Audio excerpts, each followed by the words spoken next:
ایک وجہ. دوسری یہ کہ پی ایم سی نے ان کو منع کر دیا تھا.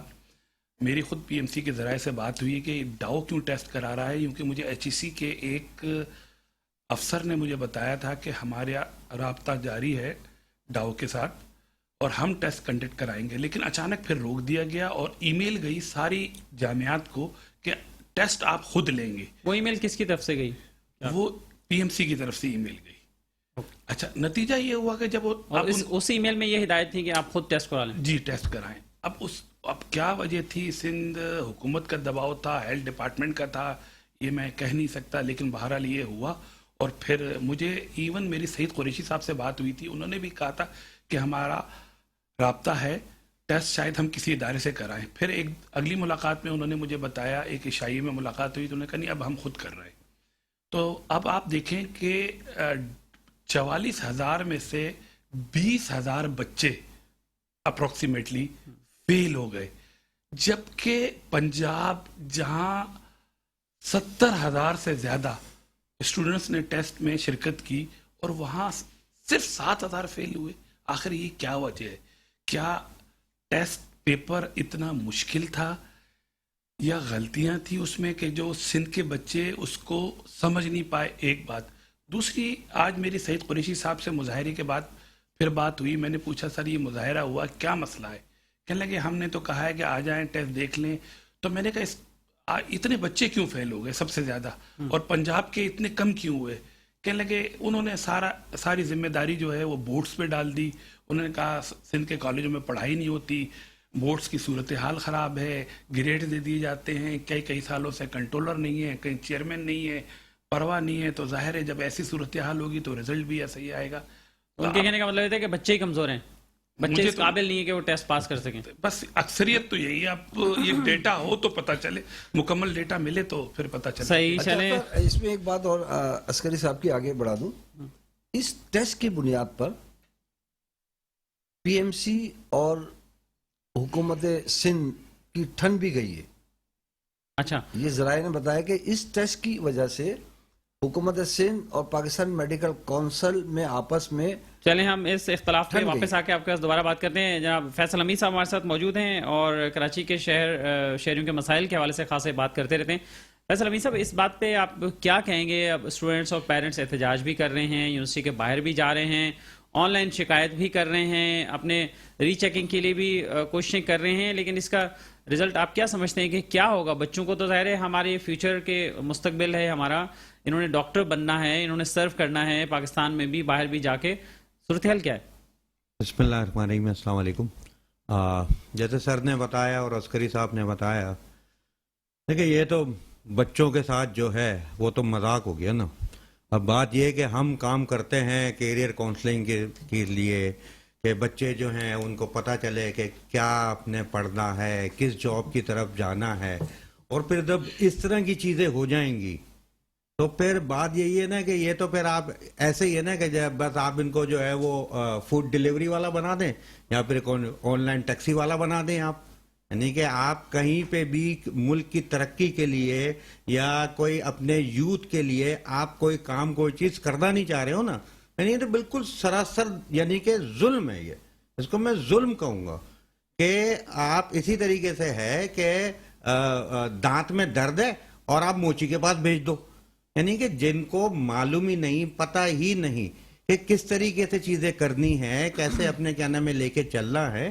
یہ بچوں کے مستقبل کا سوال ہے, یہ پاکستان کے مستقبل کا سوال ہے. اس کا کیا مطلب ہوا کہ آپ دیکھیں پھر بولنا پڑتا ہے, پھر کہنا پڑتا ہے کہ کراچی کے ساتھ ناانصافی ہو رہی ہے.